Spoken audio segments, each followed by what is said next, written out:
علم و حقیقت کی تلاش ایک ایسا سفر ہے جو صرف عقل سے نہیں بلکہ دل کی تڑپ اور روح کی پیاس سے طے ہوتا ہے۔ ایسے ہی ایک مسافر تھے ایرانی جنہوں نے اپنی زندگی کا مقصد حقیقت اور معرفت کے سرچشمے تک پہنچنا بنا لیا تھا۔ ان کی روح مسلسل بے چین رہتی، آنکھیں کسی سچے رہنما کی متلاشی تھیں اور دل کی ہر دھڑکن انہیں سفر پر مجبور کرتی تھی۔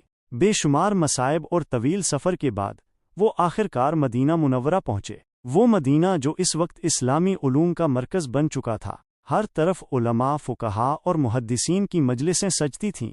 ایرانی بھی جلد ہی امام مالک بن انس رحمۃ اللہ علیہ جیسے عظیم فقیہ اور محدث کے شاگردوں میں شامل ہو گئے۔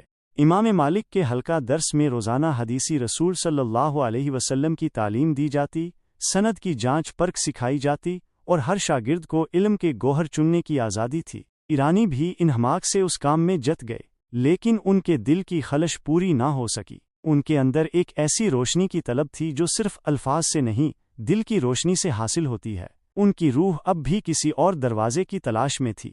کچھ عرصے بعد مدینہ میں وہ ہستی واپس لوٹی جس کی شہرت علم و تقویٰ میں آسمانوں کو چھو رہی تھی، امام جعفر صادق علیہ السلام۔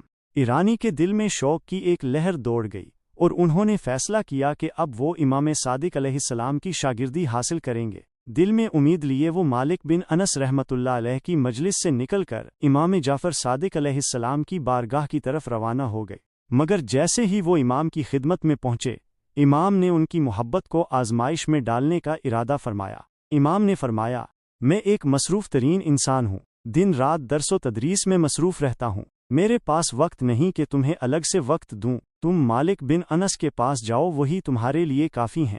یہ جملے گویا ایرانی کے دل پر بجلی بن کر گرے، ان کی آنکھوں میں نمی اتر آئی اور وہ اپنے دل سے سوال کرنے لگے، کیا میں اس قابل نہیں کہ مجھے امام جیسے رہنما کی شاگردی نصیب ہو؟ غم اور احساس ندامت کے ساتھ وہ مسجد نبوی صلی اللہ علیہ وسلم پہنچے، در رسول صلی اللہ علیہ وسلم پر سلام پیش کیا اور نمناک آنکھوں سے دل شکستہ واپس اپنے گھر چلے گئے۔ ان کے چہرے پر گہرے صدمے کے آثار تھے، وہ کئی دن اندرونی جنگ میں مبتلا رہے۔ ان کے دل میں دو آوازیں تھیں، ایک شرمندگی کی اور ایک امید کی۔ ایک کہہ رہی تھی، تم نااہل ہو، اسی لیے امام نے انکار کیا۔ دوسری کہہ رہی تھی، اگر دل میں طلب سچی ہے تو راستہ ضرور کھلے گا۔ کئی دن تک وہ گوشہ نشین ہو گئے، صرف نماز پڑھتے اور پھر تنہائی میں گم ہو جاتے۔ دل کی ہر دھڑکن امام صادق علیہ السلام کی بارگاہ کی طرف کھنچتی جاتی تھی۔ بالآخر ایک دن وہ فجر کے وقت روضہ رسول صلی اللہ علیہ وآلہ وسلم پر پہنچے، 2 رکعت نماز ادا کی اور گڑ گڑا کر دعا مانگنے لگے، پروردگار تو دلوں کے حال جانتا ہے، میرا دل تجھے پانے کے لیے تڑپ رہا ہے، یا اللہ امام جعفر بن محمد علیہ السلام کے دل کو میرے لیے مہربان بنا دے تاکہ میں ان کی شاگردی سے وہ نور پا سکوں جو مجھے تیرا راستہ دکھا دے۔ دعا کے بعد وہ خاموشی سے واپس گھر آ گئے، مگر اب ایک تبدیلی آ چکی تھی۔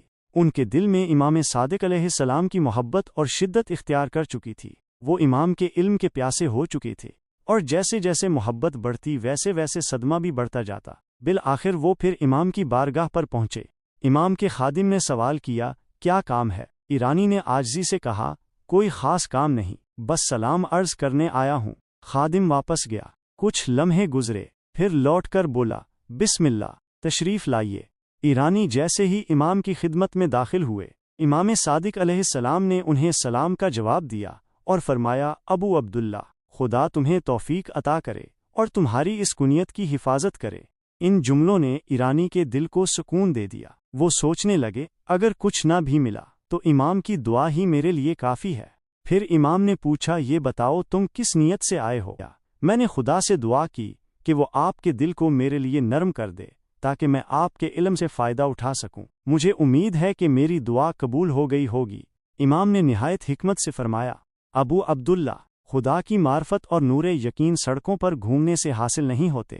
یہ علم وہ نہیں جو تم کتابوں سے سیکھتے ہو، یہ وہ نور ہے جو اللہ خود اپنے بندے کے دل میں ڈالتا ہے جب وہ کسی کو ہدایت دینا چاہتا ہے۔ اگر تم حقیقتاً معرفت الہی چاہتے ہو تو اپنے نفس کو توڑو، بندگی کا سچا مفہوم سمجھو اور اپنے رب سے دعا کرو کہ وہ تمہارے دل کو نور یقین سے منور کر دے۔ یہ الفاظ گویا ایرانی کے دل پر روشنی کی چمک بن کر اترے۔ اب وہ جان چکے تھے کہ سچا علم صرف ظاہری درس و تدریس سے نہیں ملتا، بلکہ وہ دل کی زمین کو پاک کر کے عاجزی اور عبودیت کے بیج سے اگتا ہے۔ ایرانی کو امام جعفر صادق علیہ السلام کی صحبت میسر آئی، لیکن اس سے پہلے ان کے دل کو تیار کیا گیا۔ یہ واقعہ ہمیں سکھاتا ہے کہ سچی طلب، عاجزی اور رب سے سچا رابطہ ہو تو وہ علم، وہ معرفت، وہ نور بھی عطا ہوتا ہے جس سے دل روشن ہوتے ہیں اور روح سکون پاتی ہے۔ یہ واقعہ صرف علم کا نہیں بلکہ روحانی سیر و سلوک کا سبق ہے۔